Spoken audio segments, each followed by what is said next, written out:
thank you so much for being here. I hope you are safe and doing well. Today I have a really fun... Oh, no! My ring just broke! My bubblegum ring! Oh no, this is so sad. I've had this for so many years. Oh, well, this is kind of a sad start to the video. I'm so sorry. Anyways, back to the video. I have a fun I have a fun interview for y'all today. I'm going to be talking with my friend Dolly, and we are going to be talking about what it's like to be a Decora kid in Japan, and talking about the Harajuku fashion community in Japan and the differences between the community internationally. Alright, so let's go ahead and jump to the interview. Hello! For those who might not know who you are, if you could give us an introduction and tell us a little bit more about yourself. So my name is Dolly. I'm originally from the US, Michigan. I also lived for 6 years in Philadelphia, but I now live in Japan and have for the last 6 years. I've been wearing Harajuku fashion for 16 years. Whoa! Since high school, but I've been a fan of Harajuku fashion for even longer than that. I have decided I was moving to Japan at around age 10, so living my dream. Yay. I'm here. When you say that you first found out about Harajuku fashion like a long time ago, like how did you find out about it? I don't know like exactly the moment it happened, but like I grew up during the time where, you know, like anime on TV was starting. You know, we had Pokemon and Sailor Moon and the Saturday morning cartoons, as well as like Toonami and that sort of thing. And because I had older siblings and they were watching that stuff, I watched that instead of children's shows. So like even at a young age, like 6 or 7, I started watching anime with my siblings. And so once we got internet and computers, of course, you know, a lot of us were really into illegally reading certain Japanese things off of sketchy websites and destroying our computers, you know, that generation. And so because I was really into a lot of anime and a lot of the music that was in the anime, I got into like Japanese like visual kei music. Yes, and, visual kei. You know, I was also into a lot of like manga, and I read pretty much every manga I could possibly get to. And you had manga, you know, like Paradise Kiss and that sort of thing that also mentioned it. So it was kind of a conglomeration of like the music I was listening, the things I was watching and reading. I'd always wore bright colors. Like everyone else in my family just wore regular stuff, but I always like would mix match bright colored shorts, bright colored tank tops, bright colored jacket. So I kind of, once I saw that fashion, I was like, oh, like there's kind of like a name for the stuff that I like. Yeah. You know? I like this mismatch. I like this accessories. I like stuff like that. And I found out that it existed somewhere, and it gave me like something to be able to like call my fashion. Would you say that Decora is like your favorite style out of all the other styles? I mean, definitely. I mean, everything in my life, even as a kid, even though I didn't have a real room to myself, everything that I had was excess. I just had piles of things and accessories and figurines and things that I didn't need, but that like I would collect, you know, little tiny plastic things, you know, fish or whatever. I didn't care what it was. I just loved it all. I was never really comfortable in like the, like, I don't want to say normal people, but like the average person's clothes. I hated t-shirts. I hated jeans, you know, wearing pants. Everything felt really constricting, the clothes that like I was expected to wear. And I also went to Catholic school for like 8 years. So we had uniforms, which also did not help. Uniforms are not comfortable. All of that led to like when I found this fashion and I put it on, for the first time in my life, I felt comfortable. I felt good in my skin. Like I didn't have to think about like the way that clothes felt on my body. Like I could just focus on just like life and just doing what I wanted. I had almost like sensory issues with a lot of the clothing that I was wearing, like jeans, the feeling of that denim or whatever. Like all I could think about all day was just like, oh, this is uncomfortable. Which is funny because I went to this, which you think is a sensory issue, but somehow this is more comfortable than jeans. I too get that question a lot. People are like, you know, do you ever feel uncomfortable when you're wearing Decora? And I would say like, you know, yeah, there is some level of being uncomfortable because it's like physically on you, but on the inside, like mentally, spiritually, I feel very comfortable. Like I feel like my best self when I'm wearing all this. So, you know, I will sacrifice and go through the physical pain. Right now the AC is not working at my apartment and I'm kind of sweating, so I've been like we got this portable AC, and every like 10 minutes I go outside to like just get the breeze on. But still, like, just being in these clothes, it makes me feel really happy. So I definitely understand how you feel about it. And yeah. But I'm really happy to hear that, you know, you managed to achieve your dream of moving to Japan. You know, you said you wanted to move there since you were 10. Was there a reason why you wanted to move to Japan when you were 10 years old? I think it's because I was already kind of interested in the fashion and I knew I wanted to go to Japan. But I was kind of like, I don't know, like, how do you go to Japan? What do you do in Japan? And so like just like Googling and stuff, there was at that time there's a lot of like, you know, small blogs and stuff of people being like, oh, I moved to Japan and taught English. That was basically the only way you could go to Japan back then, I feel like. And so I saw that and I was like, oh, well, I always really liked English class. I was always like helping editing my friends like homework and stuff and like correcting their stuff for them. I loved reading. So I was good at English because I would read everything and like I understood a lot of grammar just because of how much, literally like hundreds of pages of books every single day. And so I was like, okay, well, this is already something I'm interested in and I want to go to Japan and do this other thing I'm interested in. It all kind of works out together. Yeah, perfect. Well, what has your experience been like teaching English in Japan? I know it's different for a lot of people, but how do you feel about it? Like the teaching itself, like the job itself, working with the kids, I really love. I think it's different for me because I am working with kindergarten age kids, like really young kids. And if you work with like older kids, you have to deal with like the fact that they get really like shy or they're uncomfortable or they overthink things or they just refuse. You'll just ask them a question and they'll just refuse to answer or they get caught up in their feelings. But young kids, they barely know the difference between English and Japanese because they're still learning Japanese at that point too. And so they're much more likely to like put themselves out there. And we do fun English, so it's songs and games and dancing or whatever. So it's really like energetic and the kids are so hyped up and they're so happy to be there. And it helped me too because I came here and I was kind of on my own, even though I've been to Japan before, I had friends or whatever. But like every day going in and like having the kids being like, oh, Dolly sensei, we love you, we're so happy. Like they're always like hugging me or like climbing into my lap and giving that like, you know, physical and emotional response. Yeah. So you really get to kind of like see the effects you're having, which I think is really rewarding. I'm glad to hear that. Yeah, because I've seen some I don't remember his name, but there's this one TikToker who like reenacts, because I think he teaches really young kids too. Mr. Patrick. Yeah. My friend actually works for his company. She's met him. Oh my god. Yeah, he seems community super is nice. really small. That's what I've heard. Yeah. Even though like Tokyo, like prefecture itself is really big, like Kanto. When people say Tokyo, they honestly mean Tokyo prefecture and parts of the surrounding prefectures. Even though it's a really big place, it's kind of a small community. Yeah, that's what I heard about like the international community in Japan. It's very like tight knit. Oh, I know Kawaii Conic Alley. She just moved there too. And yeah. Well, yeah, speaking of the Kawaii Conic Alley and the Kawaii community, comparing the difference between the international J fashion community and the J fashion community in Japan, what would you say are like some differences that you notice? I didn't become involved with the community in or outside of Japan, basically until I came to Japan, because I did a lot of my own stuff in the US, but I wasn't really a part of it. But after I moved here, I actually got to know, especially during Corona, because we did a lot of online events and stuff with people all over. I got to know a lot of the community more, plus people visiting Japan for Harajuku Fashion Walk. I think with the outside community, there's very much a focus on very specific groups of Harajuku fashion, like Decora, Lolita, Visual Kei, and like rules and kind of setups.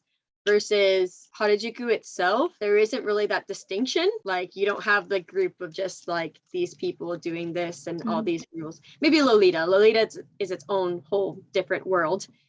But outside of Lolita, like just showing up into Harajuku and literally anything that's fashionable is Harajuku fashion. So I think the term is a lot more open and open to interpretation versus the outside community, because they're outside of Harajuku, they can't visit Harajuku. They tend to focus more on, okay, this is this group, you're wearing this fashion, you're doing this. And I think part of that stems from when people think Harajuku fashion, they think of maybe KIBBY magazine, which KIBBY magazine focused on very specific groups of fashion, like Decora, Lolita, Visual Kei, etc. Versus maybe Fruits magazine. It's some of those street fashions, but it's also, you know, like Yoji Yamamoto or like Issei Makabe. Like it's also the high fashion brands. It's also remake stuff, handmade items. It's kids coming from the design school and just mashing up their own designs. And it doesn't have to be like colorful or like rainbow or this or that.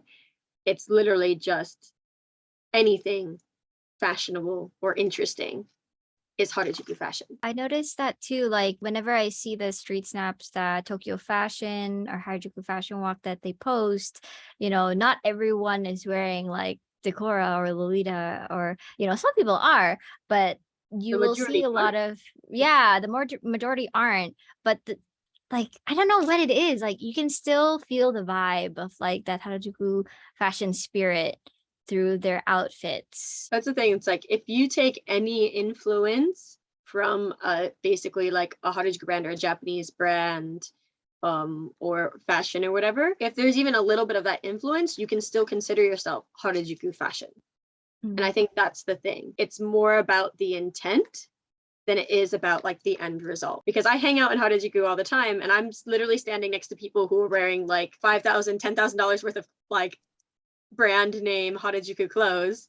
And there's also someone who's basically wearing like all bought cosplay-esque items, and then me in rainbows, and then someone else wearing just a bunch of like vintage shirts that are just, you know, sewn together, but we're all existing in the same space and we're all Harajuku fashion, and it's very like free and open, and we're all friends and we're all chatting, and there's no like animosity or like, oh, your outfit isn't good enough for this.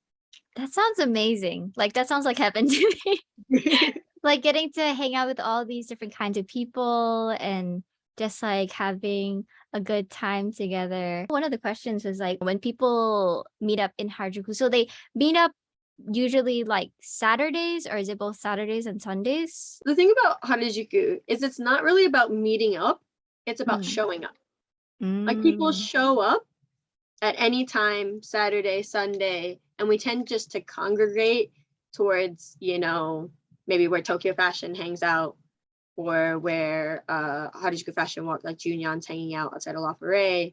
You know, we visit some of our favorite shops and talk to the shop people there. Sometimes you plan to meet like one or two people, but majority of the time it's you just kind of showing up and just kind of like seeing who's there. Some days there's not a lot of people, some days there's a ton of people, and you just kind of run into each other. Like there's no real like meeting or like, you know, oh, we're all gonna come at this time on this day. You just kind of see what happens. That's exciting. It's like, you know, you never know what's gonna happen. It's very spontaneous. It's something different all the time. Well, that too, because so many people wear different fashions, and like, you know, one day your fashion might take you 15 minutes to put together, and another day you'll spend 3 hours putting your outfit together. So if you're like trying to decide on times for things, like some of my recent friends coming to Japan, they're always like, what time are you going? And I'm like, I don't know, whenever this happens. I don't know what this is going to be. I don't know what I'm wearing today. I don't know what's going on. I made no plans. It's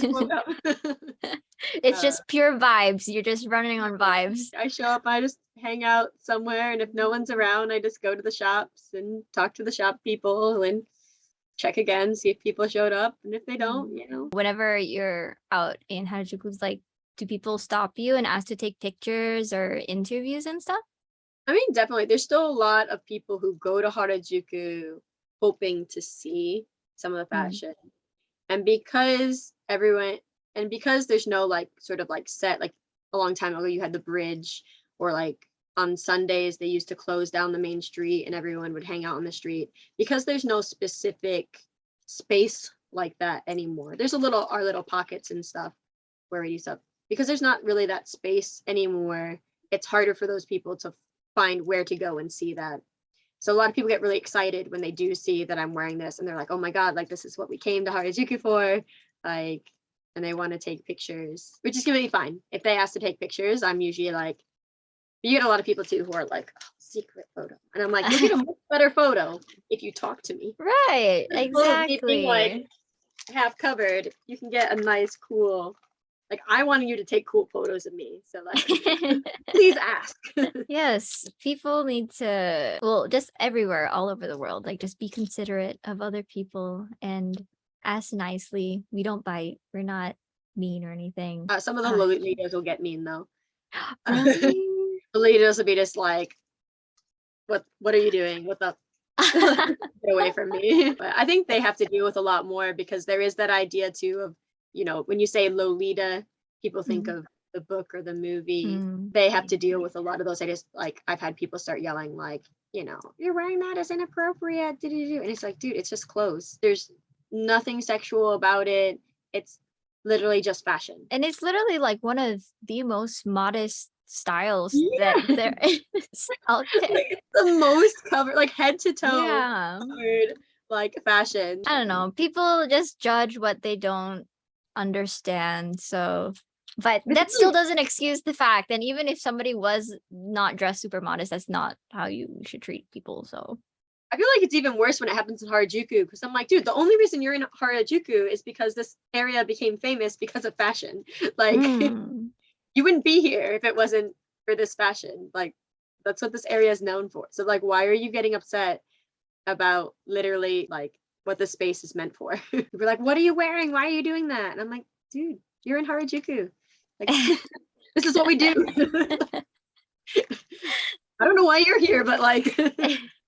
Do you have any like weird or interesting stories from your times in Harajuku? Not pertaining really to my fashion or anything. I feel like it's the one place where you're less likely to get anyone to look at you or do something. If I'm outside of Harajuku, I forget that I'm like this.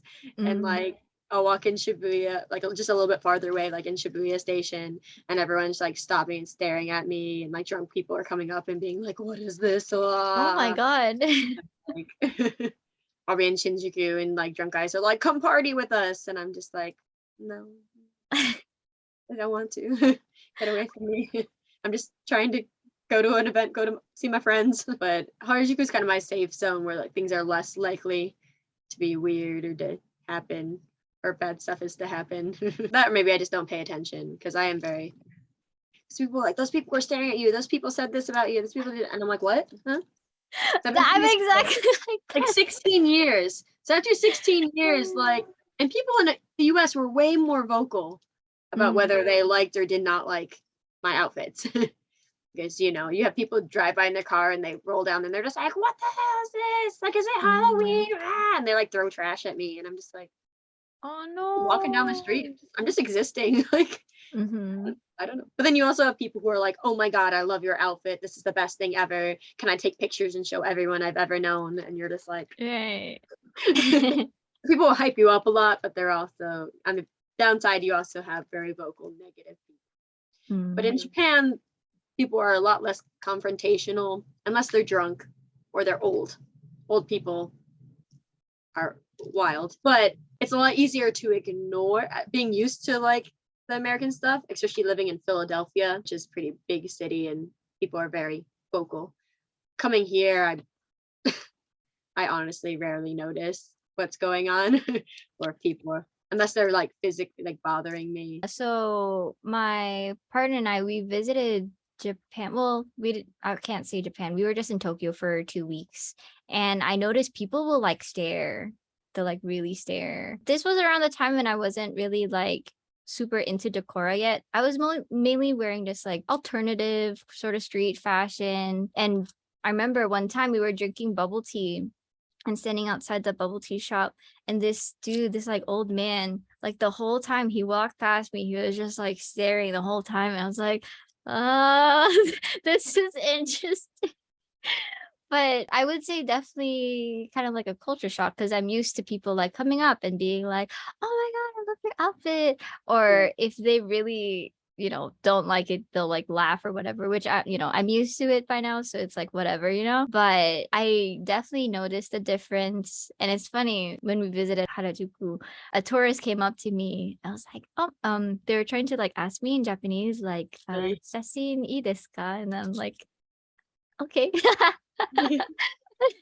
That happens But too. Like people come up and try really hard in Japanese, and then in English you're just like, "Yo, yes," and then they're like, "Oh, oh." And some people are like, "Oh, should I still take a picture? You're not Japanese." Mhm, But then some people are like, "Oh, cool. Yeah, now we can chat about the fashion." But yeah, it definitely is a lot less vocal mhm, here. And at this point, because every area I've lived since I moved here has been just like really small, local, like, now I live more like Shitamachi, which is like old downtown Japan. So it's all old people and some families and stuff. And I walk through the neighborhood to go to Harajuku like this. So I had to get used to the stairs pretty early on because there's nothing like this in my neighborhood. Like mm. there's like 2 or 3 foreigners maybe, and then the other foreigner is me wearing this. So A thought just came up into my head. It's basically this idea that people have that like everyone in Japan wears like Harajuku fashion or like something weird and wild and wacky. Because I definitely noticed it too when I visited. There a lot of people wear like black clothing. it's all black, Mm, navy, white, beige, and then like maybe a little bit of pink or something else. But yeah, mm-hmm. that's the basic color scheme for Yeah. I it's, wish more people knew that and they wouldn't, it's stereotype all like people. Uniqlo and H&M and stuff. It's really popular here. How big would you say the Harajuku fashion community in Japan is? I think it's hard to tell because a lot of it has been kind of pushed onto the internet or just kind of like into groups. Like if we have an event, so many people can come. Like they did the Gothic walk like a Mm. few years ago, and like 300 people came out for those like the first couple of Gothic walks that they did. And if you ask them like, oh, like do you normally come out to Harajuku hang out? And they're like, well, not really, like not unless I want to go somewhere or have an event or something, because there's not really the spaces to hang out anymore. Mm. Like you can't hang out on the bridge or whatever. But the people are there and the people are willing. Because like look at that. That was one event and like so many people showed up. When we do the fashion walks or even the new Neo Decora Kei, Yeah, whatever, yeah. you get like 20 or 30 people. People will show up. You have Lolita events and like you see Lolitas everywhere there. There's so many people who are wearing this fashion. And the thing is just like we will show up if we have something to show up for. And Mm. there's a lot of us that come every weekend. There's a lot of people who try and come out at least once a month, but it is really hard when there's not those spaces anymore. Because even doing the Harajuku fashion walk, when we still did it before Corona, we weren't allowed to like stop places for very long because the police would come and be like, no loitering, like you can't be Oh. here. If you walk through the neighborhoods, there's a lot of like old Japanese people who have houses there who get really angry about like noise and young people and people having fun. They'll complain. And so there was less spaces that we could really be and like hang out with. But you do have the like good things. You have Tokyo fashion, you can hang out there, you hang outside of Offeray. Recently, like the Design Festa gallery. The gallery, they let us hang out outside of there as well. They've been supporting, they have a new event like that they have their Kawaii Creators Market where it's I all heard about that. yeah, Oh, and so nice. it's all like kawaii, like small brands that come and do like, and like rent a big space in there and do stuff. Mm. And even for a design festa, the big event, like they were messaging some of us fashion people being like, hey, are you going to come to the event? You should come out, like come visit. So like there are like some support that we have with those sort of groups. I think the problem is that we don't have very many like big name people who can like have events. I mean, you had Sebastian Masuda, but he moved to the US, and the Kawaii Monster Cafe went down. We need people here who have brands or money or influence, or even just have like the energy, especially because Harajuku is becoming such an expensive area. That's why a lot of it now is like chain brands and just these like generic brands coming in, because they're the only ones who can afford the space itself in there, and the rest is the small little pop-ups and different things. And so we kind of need someone to come in and be like, okay, we want to do stuff, we're going to put money into this, if we're really going to be able to keep the space the way we want it to be. I would say, like, especially during like Corona time, I kept hearing news of all these small indie brands closing in Harajuku, and I was like really sad. But recently I've been seeing a lot of newer things popping up, which is really good and exciting for the future. So backtracking a little bit to Harajuku itself, like in general, like how would you say it has changed and evolved over the years? And I know you kind of talked a little bit about how like now police, they don't let people like really like congregate in certain areas. Is that one of the things that has changed over time? There was like dichotomy between like the tourism, like the tourism board still tries to like show off, oh, like Harajuku has this fashion, Harajuku has these things, etc., etc. While on the other hand, like the people in charge of the area, the police, more of the political side, are more like, hey, we want to like clean up this area. We can make a lot of money off of this area because now all these chains want to come in and the buildings are getting more expensive. They want to sort of like clean up and change. Same thing with Shibuya, like them changing the Shibuya 109 stuff. In Harajuku and Shibuya, them like cleaning up a lot of like the art and graffiti and like different stuff that was out there to try and make it, nicer. On one hand, they still want people to come to Harajuku and they still tout this like, here's what it's famous for, here are these brands, etc. But on the other hand, they're like, we want them to come here and then spend money on the big stuff. We're not making that much money if they're just buying these small Harajuku brands. But if we get the people to come here and then, they also go to here and spend money here, then we can get more money. And so I think there's some like politics behind it.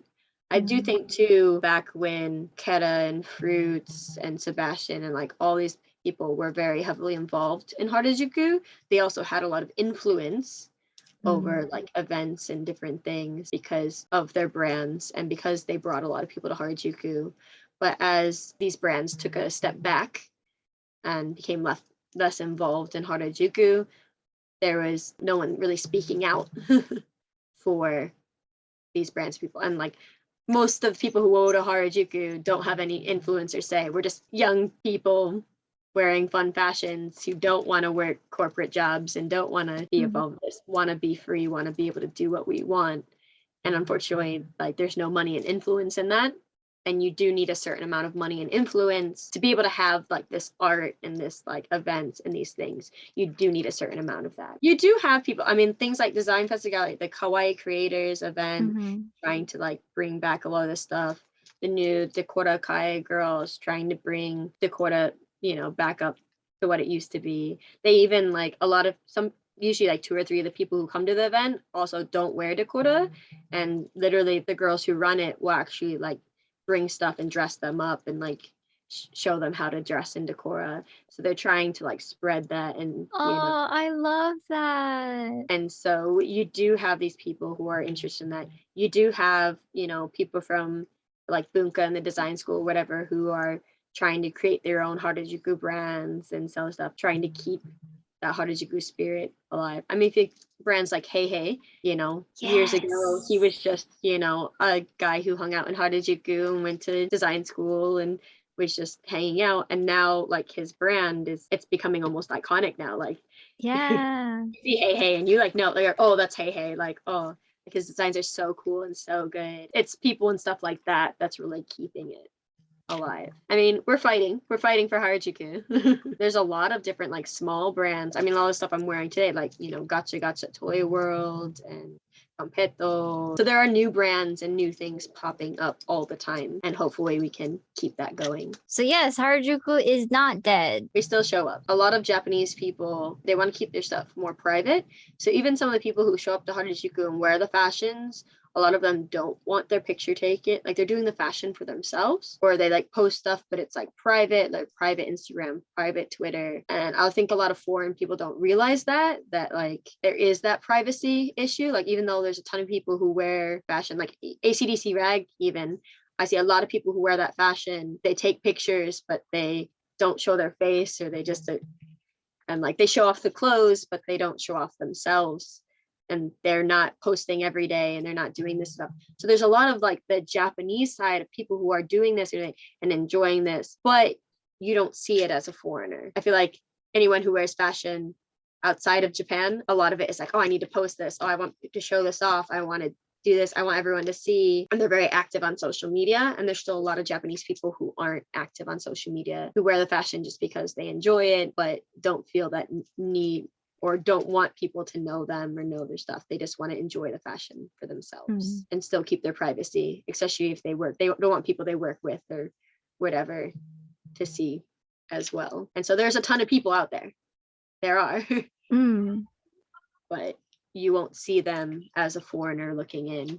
Even being here in Japan, it's hard to see them unless you know where to look. Some of the people who meet up in Harajuku on the weekends, like, so they have their day jobs during the week, like the weekday that they work. And then, you know, well, actually, no, now that I think about it, kind of like you, because you have your English teaching job. And I know some people might ask, like, you know, if you wear Decora to do your English teaching job, but I've seen some pictures that you posted in your like teacher outfit. Yeah, there's people like I've been friends with in Harajuku for a long time, and like I've known people who've also known them for a long time, and literally none of us know their real name or what their job is. There's been people who've been hanging out in Harajuku for 10, 20 years, and like yet you don't know that information about them, but no one cares because like, oh, like, you know, whatever you tell us to call yourself, whatever you do here in Harajuku, like that's fine. Like there are definitely a lot of people who keep that very separate and have their like work and have their like Harajuku life.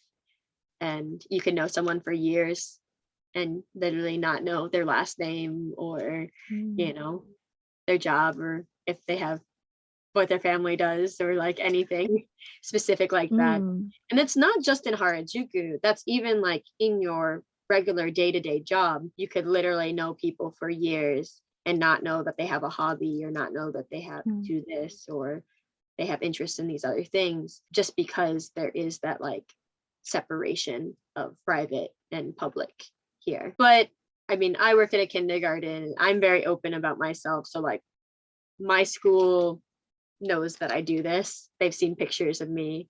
Oh, well, that's good. Yeah. I wear a wig to work, and pretty much everyone knows I wear a wig to work, including coworkers and the teachers and a lot of the parents. I've been on TV a few times as well. And so I'm lucky that like my job and my company has been very okay with it. I mean, I made sure to, in the very beginning, to keep it very separate, and like over time, as people ask and like you get to know people, or if someone asks me, are you wearing a wig? I say yes, but I didn't actively go around being like, I'm wearing a wig, I'm doing this. And I think part of that was appreciated as well. It just came up naturally, and they got to know me as a teacher, and they knew I was a good teacher. So when they found out that I also do this weird stuff, they're like, oh, well, you're a good person, you do this stuff. I guess this is kind of cool too. Well, that's good that they don't judge you or treat you any different. What you said about like not knowing someone's last name, like it's interesting because here, my experience, when you meet somebody who wears J fashion, you like add them on Facebook. So you know their last name, you know their family members, where they work, their birthday, even people you work with. Oh, Kibby! He's lonely. Oh, no. We went for a walk. Even people that you work with at work, you add them on Facebook, and then you find out all these different things, and you know their hobbies and stuff. It sounds like it's like a Japanese society sort of thing where they separate those two things from each other. I think now the very youngest generation is much more social media, TikTok, etc. But even like my generation here in Japan, a lot of people are still very private and very like they have social media, but they don't really post a lot on it, or they post pictures of things and not themselves. A lot of people use filters. People don't really use Facebook unless they're like involved with the foreign community, or they have friends in the US, or they studied in the US and or went to college there. They're more into Twitter because Twitter is more of just, you know, typing, and it's a lot less like photo based. It's a lot easier to be private on Twitter versus Instagram because you're sharing photos. Even if you just post pictures of like things in your neighborhood, people will be like, oh my God, like don't do that. Like people will know where you live. They can find your house. Because it does happen too. There is a, especially as a female in Japan, if you do post pictures or just like even like outside, you could have men like stalk you and like find out where you live and stuff. And there's a lot of that fear because of things like that. So yeah, it's just not as popular here, except for the new generation, because the new generation is all TikTok and Instagram. I was gonna say that TikTok. TikTok is so cool. There's so many Japanese people chanting on TikTok. Would you say that there is perhaps like a stigma against people who wear like Harajuku fashion? Like maybe people are scared to let others know that they wear it because of how they might be judged or perceived? I think there definitely is. I do have some friends here in Japan who are like, oh, like I really want to move out of Japan because, you know, they wear different fashion and stuff. And they're just like, and they've done it since they were young, and they're just like tired of the questions and people like judging them and asking. I think especially too, like as a foreigner, people are less likely to say something or ask something to me. First of all, because they don't know if I understand Japanese. Second of all, because there's kind of a fear of foreigners, especially that fear of trying to speak English. But as a Japanese person wearing this fashion, you're much more likely to actually get that people you go to school with questioning what you're wearing and why you're wearing it. You know, your teachers being like, why are you doing this? Like, this is inappropriate. Like, you stick out too much. Your parents being like, hey, stop wearing this. You know, get a regular job. And there's a lot more stigma for them versus being a foreigner wearing this fashion here. Because I mean, there's plenty of people too in the US where you probably, your family doesn't, a lot of people who family doesn't like that they wear like gothic stuff or wear this or that or do this. Or, you know, in high school, and people are just like, what the hell are you wearing? What is this? It's that same thing here in Japan, but even more because they have the saying, you know, the nail that sticks out is hammered down. You know? And there is a lot of bullying and issues with that sort of stuff in schools. So I know some younger Japanese people who wear fashion who actually are like homeschooled or, you know, miss a lot of school or something because their parents are supportive of their stuff, but like they have a lot of issues in school with people being really against what that they're doing. That makes me really sad. Oh my God. But that's why they go to Harajuku and they hang out there with everyone, because it gives them that family and that community. And I mean, that's why a lot of this fashion started. It was people rebelling against society and finding their own community and their own family that understood how they were feeling. And I think there's still elements of that kind of left. Though you see a lot more people who are, a lot more families who are a little bit more into it. Because there's a lot of people, like even parents that from my school, I've talked to some of them and they're like, oh yeah, I used to work at, you know, Shibuya 109 when I was younger. During the heyday. Oh And my gosh. you definitely see some of the younger moms that you're like, you were gyaru, weren't you? Like they still have a little bit of like or their makeup and you're like, because honestly a lot of the moms aren't, a lot of them are around the same age as I am, or just a little bit older, especially the younger moms, because, you know, I'm 30 this year, so we grew up with the same like that was their heyday of fashion. So because you had some of the parents who grew up from that original like fashion, you do have a little bit more people who are like second generation fashion, or people who kind of understand, who are a bit more supportive. Or you have people who just went through life and didn't get to do the things they want to do, so when their kids are like, hey, we want to do this, they're like, you know what, I suffered, you should have fun. I get the privilege of being the foreigner because people were like, oh wow, the foreigner's doing this cool crazy thing, but then a Japanese person does it. It's like, you should be a contributing member of society. And it's like, dude, you can be a contributing member of society and also dress like this. Right, exactly. I don't know why people can't like, they think that you dress like this, it stops all your bodily functions, you just you can't calculate things or whatever. I I was a straight A student. I graduated 7th in my high school class. I graduated within the top like 20% of my college from the honors college of my school. I'm not just an English teacher, I'm also a senior teacher / leader in my company, help with creating new English curriculum and updating English curriculum and training new teachers or whatever. And I dress like this. It has nothing to do with it. Like, I just like fashion. That's it. That's all it is to it. There's no like special, like crazy rhyme or reason. I'm not like rebelling against anything or whatever. I like colors. I've always liked colors. And it's fun and it makes me feel good. And it's like art, but like on yourself. body. Yeah. I was thinking that the other day, like people always think that there has to be some kind of ulterior motive of like why you're dressing like this, but like honestly I just dress like this because it's cute and I want to and it makes me happy, like, you know, that in a story. There's not anything deeper. It did have benefits. So I was really shy when I was younger, so like dressing like this, people would focus more on my outfits and I felt like less on me, so I was able to become more confident because I felt like, you know, people weren't as like focused on me. That was a benefit of wearing the fashion. Was it the like reason that I liked this fashion and started wearing it? No, it did help me gain confidence, but also some of that might have just been because I was finally comfortable and wasn't like, you know, second guessing how I was feeling all the time. So can you like decide what you're gonna do? Sit down or something. Sorry, I don't know what he's like perched. Oh my gosh. Like, this is a video about me, right?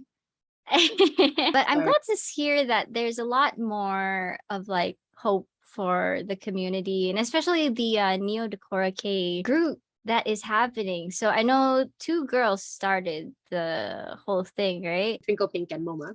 Oh yes, Twinkle Pink and Moma. Was there a reason why they decided to call it Neo Decora Kei? Well, the event is Neo Decora Kei, so it's like the new Decora event, the new Decora walk sort of thing. And I think they just wanted to like have that feeling like this is a revival, this is like fresh and new. I mean, they are young too, like they're both younger than 18. It's kind of like the new generation of Decora, which I think is like, it is a little bit different than what it used to be. Type of like hair things that are popular and like different elements of it, kind of like their version of Decora, and they want to just bring more people into that and build up their community. There's not a lot of Decora people, like hardcore Decora people left in Japan. There's a lot like all over the world.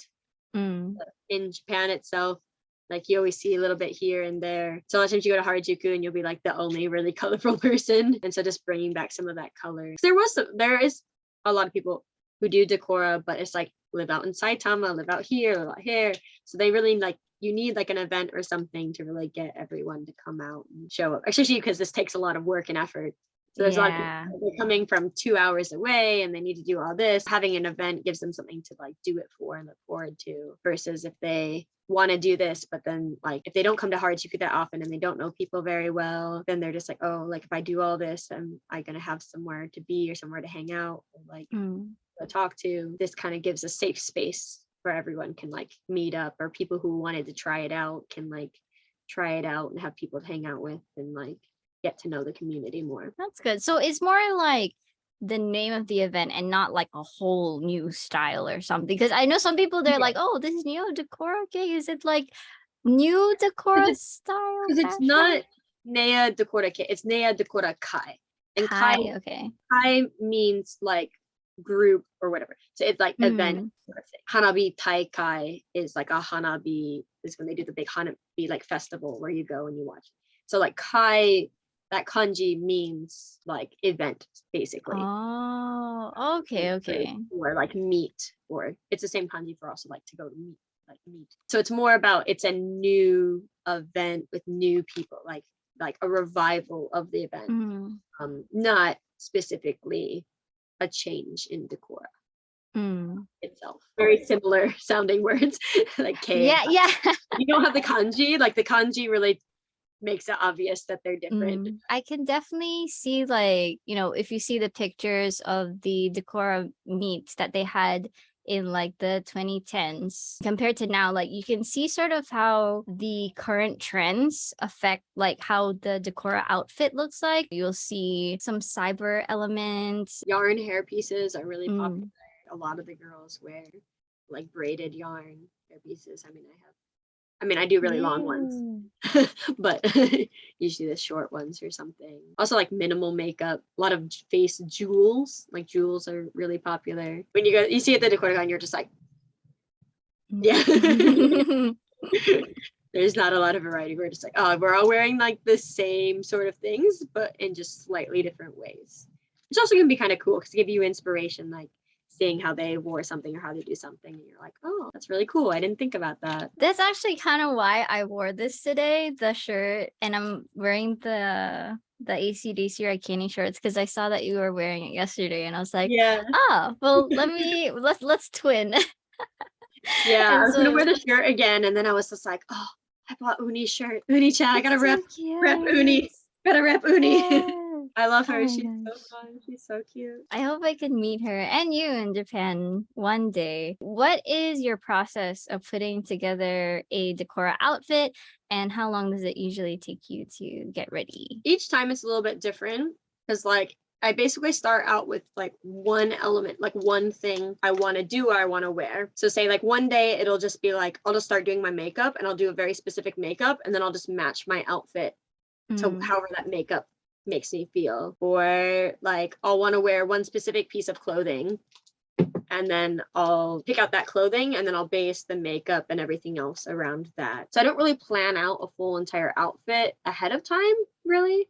Occasionally I do, especially if there's like an event and there's like not a lot of time in the morning.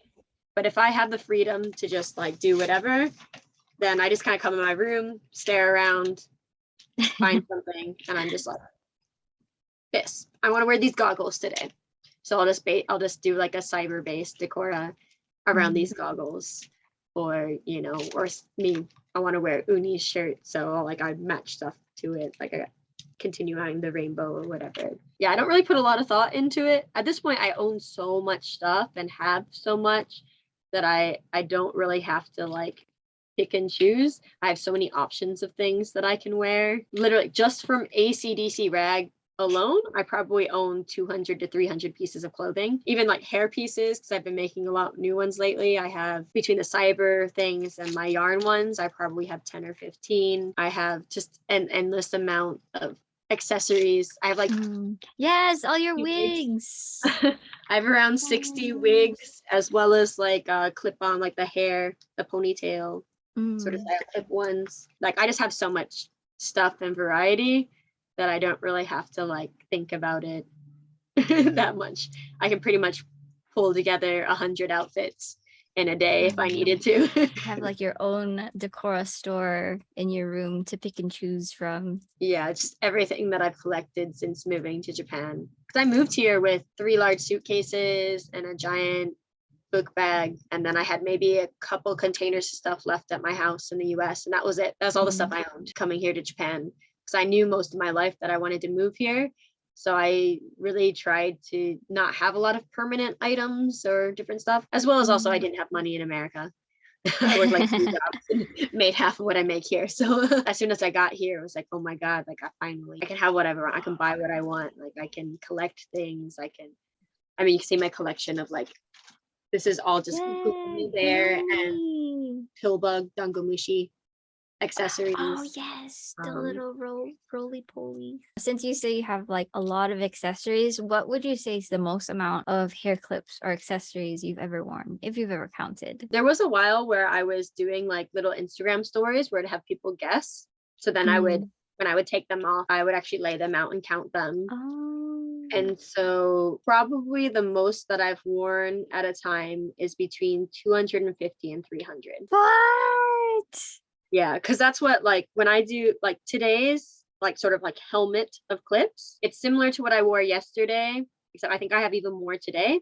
And even yesterday was around 150. So today would be a little bit closer to 200 because I added extra ones. Dang. On here. I'll do like a full head. Sometimes I'll even do like all the way through the back and like down my hair things. Literally my hair won't move. Like this doesn't move at all. It's like rock solid. Yeah. It'll be like super windy and my head's nothing. Oh my gosh, that's so cool. The thing is because I've been doing it for 16 years, there's a certain amount of things where like over time you like level up and add things, and then this becomes kind of normal. So then you do something a little bit more, and then that becomes normal. It's gotten to the point where I've been doing it for so long. What another person might consider like, oh my God, that's so much, that's so crazy. For me, I'm just like, what are you talking about? Like, I'm so casual today. I'm like barely wearing it. Like, today is a chill day. Like, I have less than 100 clips on my head. And this is just like going to the grocery store. Like, this is not, like, that's not a real look. And so it's gotten to kind of that point where like when I'm dressing up for an event, it's getting like more and more extra. Where recently where I'm wearing 6 or 8 like big hair pieces like attached to things, or 200 hair clips, accessories and things hanging from like every space I possibly can, things tied to my shoe. You're always like trying to like one up yourself and come up with like something even better, even cooler. You've been wearing Decora for like 16 more years. Like, do you have any advice for people who want to get into Decora fashion? I say like don't worry too much about what other Decora people are doing. Do you see, like, if someone looks at me and they're like, oh my God, like that's so much, like, oh that's so cool, but I could never do that. Don't look at a bunch of pictures of Decora and think like I have to be that. Decora can be just a handful of clips. It's more about like the feeling and that like enjoying, like having fun and putting stuff together than it is about being the most or the best. There's plenty of Decora people who do very like simple, and they're very strategic with their hair clips. If you look at the new group in Harajuku with Boy Daigo and Oh yeah, the 3 of them, they started this little you thing. can see that they do very specific, only like even just like 6 or 8 pieces and then some hair pieces, strategic accessories in their color scheme. That's still Decora, even though they probably have maybe 20 or 30 accessories max or whatever. That is just as much Decora as me wearing this 300 accessories. It can be really anything that you want it to be, as long as you have some color and accessories in there. That's all you really need. And every time I see new people starting out, like I'll see on Instagram, I'll see a new person pop up and they have that, I'm like, oh, like that's so cool, I'm so excited. Another Decora person. Like, I'm not sitting there being like, they only have like 10 clips on their head. We're not thinking that. We're just excited to have another person be interested. Yes, come join us. I'm so excited for the Decora because I'm just like, I'm used to being at Harajuku and like surrounded by people wearing black and like edgy, cool fashion, which is also cool. But sometimes I want my rainbows. And so we go to Decora Kei and I'm just like, oh yeah, all my rainbow people. Every time I see all the pictures, I'm just like, I wish I was there. It always looks like such a nice time. In France, they recently had a Decora meetup. I think they set it up with MoMA. They helped set up that event, and there's a lot of people. It's really cool how much Decora has like really exploded all over the world, and I've noticed a lot of younger people really getting into it, which is really exciting. We love when new people try out Decora. So it's like the more people who get into it, the more like items will have, the more people who are interested in it, the more brands will pop up, the more stuff will find, and the ease, and two, people find stuff. They're like, oh, I found this here, oh, I bought this here. Find out brands from other people, and like the more stuff we can have. So we definitely need more Decora brands. A lot of times, like even Decora, I go around and I'm like, okay, I say ACDC. Gotcha Toy World, Gotcha Toy World. Okay, completo. Like we're all wearing a lot of the same brand stuff, which is great and like supportive. But being able to have more variety and more stuff is also really great. I mean, you have your brand as well, which is bringing a lot of that.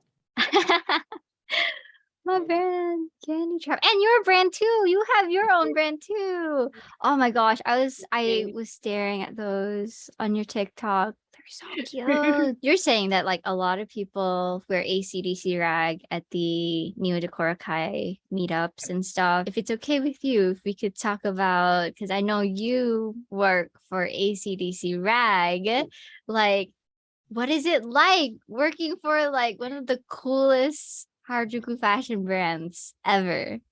I mean, in the beginning, especially, it was like so wild that they would want me to help out. So I used to go hang out in the shops a lot. They used to have like, 3 or 4 different shops on Takeshita Street. Literally the same day, I would go to multiple of their spots to talk. So I knew the people who worked at this one and people who worked at this one.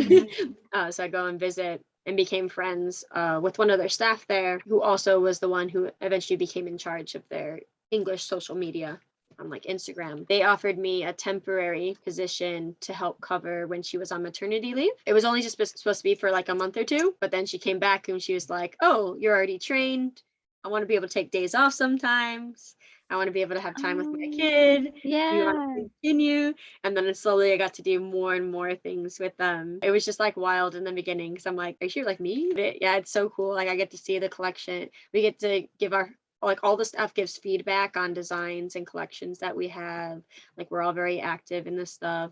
We have an in-house designer. You'll notice on a lot of posts we say designer and it has the same, like you can see her name on a lot of our stuff. And she'll ask us like, "Oh, do you have ideas about new things you want to do?" I mean, our CEO Rimma is always asking like, "Okay, like what collabs do you want to see? Oh, do you know this brand or do you know this?"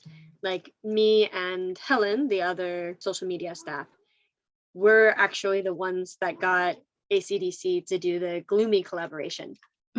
What? Yes, because we both really love Gloomy. I knew from hanging out with Tokyo Fashion, and one of their friends who is there also was helping with Gloomy and their ink when they were doing their 20th anniversary and stuff in the US. And so I knew that they were looking for new things and stuff for their 20th anniversary. So we convinced Rimma to set up a meeting with them, and that's how the Gloomy collaboration came about. So it's just like, oh my God, like our ideas like actually have influence. Like they take the stuff that we want and they take it very seriously. It's just really exciting. The fact that our basically Nimma's he's the CEO, but he's also so involved in everything that we do, even involved like if customers have questions, like he answers a lot of the questions, like he'll be the one to respond to stuff. He works really, really closely with all of his staff, even like the factories. He used to visit the Chinese factories that like create stuff and like visit and talk with them and meet with them. Like he's so involved in like every step of the brand, which is like really inspiring and really cool to see, especially as you see like other brands where like you don't know who's in charge, you don't know who designs. Right. You never really see them. They don't really like do events or involved in anything. So seeing him like coming up and just being so ready to do everything and be involved and like get feedback from so many different people, like it's a really great environment to be in. I saw that you styled like a shoot, right? Yeah, that was like my first time really getting to do. We did a Decora one, and so they wanted someone who knows Decora because our model also had never done Decora before. I got to do some of the hair and makeup and accessories and stuff. So of course I was like, "Oh, my accessories, things I made." So it's really cool because official ACDC stuff you can see in the photos. I'm wearing my brand and other of the Harajuku brands that I really love. Oh, can we talk about your brand? Because you were showing the rings earlier, and I'm definitely really interested. They look so cute. Have you always wanted to start your own brand, or like did it just kind of happen? I've always wanted to make things. The first couple years I was in Japan, every month we had the Harajuku Fashion Walk, and every month I would spend basically the whole month like creating an outfit for that walk. Like it gave me something to look forward to. It gave me something to work on, especially back when I didn't know a lot of people or didn't have a lot of friends, didn't have a lot of stuff. And it gave me something to kind of like for the future. Because my whole life, my whole life was focused on move to Japan, get to do fashion here. So when I came here, I was just like, I did it. My dream is completed. What do I do now? Like no one talks about the after.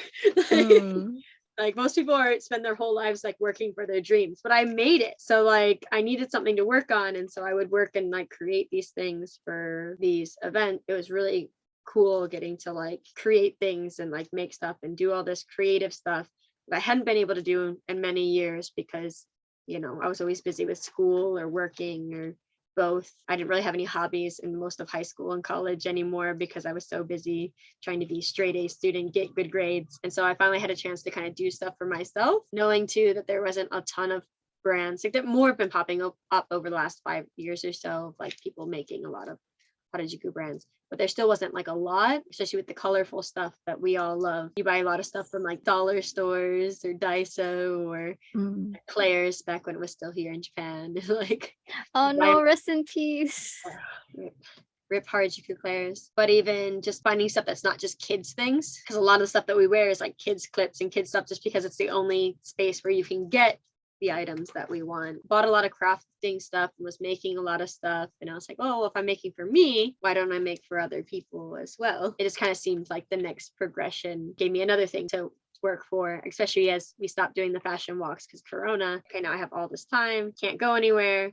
I spent a bunch of my money on my 3D printer, which you can see in the corner, so that I could create accessories and make things and create stuff at home as well as my handmade items. Yeah, it just kind of happened.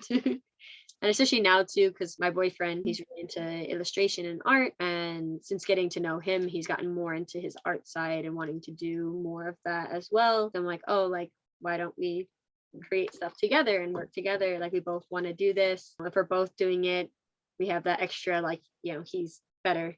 He doesn't speak English, he only speaks Japanese, but I speak English. So like we can help each other with different stuff. Like I know a lot about like where to get stuff made or how to do this or do that. So I do a lot of research. He can help out with actual like business side of Japan and like trying to do events and what's going on and etc. So we've been working a lot together. We've created our own group called Tokyo Neighborhood. Basically, the idea is we want to be able to bring a bunch of different artists here in Japan and make it sort of like a global network of like, you know, we can share our stuff outside of Japan and we can kind of create our own like neighborhood of artists and people who can all sell together and support each other and do stuff.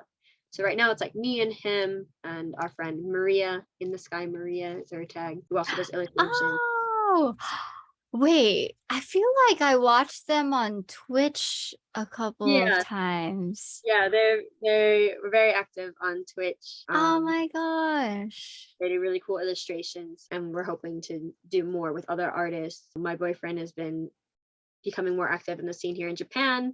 So like he might do some collaborations. There's a Japanese artist who does like calligraphy stuff. That's really cool. And they've talked about doing collaborations. And that's kind of our goal, is we just want to do a bunch of art and create a bunch of stuff and just like have a space to do this. Creating art on your own is really fun, but when you get to like share that with others and get to know their art too, it's a lot more fun. So I'm glad that you'll have this space to be together and work on art together. Kind of like pushes us to create new things and do more stuff. Like even when I met my boyfriend, he did a lot of just like line art, dark, whatever. And then after meeting me, I noticed that like more subtle like colors and stuff like in his art that he would like add into it. Before we have to go, do you have any last words or things that you would like to promote? I just want more people to be interested in fashion and to enjoy what they do, wear what you want. So many people stop and they're just like, oh, I wish I could do this, I wish I could do that. Just try it. Just do it. You can do it at home by yourself. It doesn't have to be for anyone else. You don't have to go out in it if you're not comfortable. You don't have to do anything but like wear what you want and be comfortable, because I spent so much time in my childhood just being so uncomfortable and so shy and just so like not feeling great, and so much even getting older, like anxiety and depression and just like battling stuff or whatever. And now that I finally get to live my like authentic life and do things that I love, like yeah, I still have anxiety and depression and but it's so much easier to manage now that you know, I'm comfortable with myself, I'm comfortable with my skin.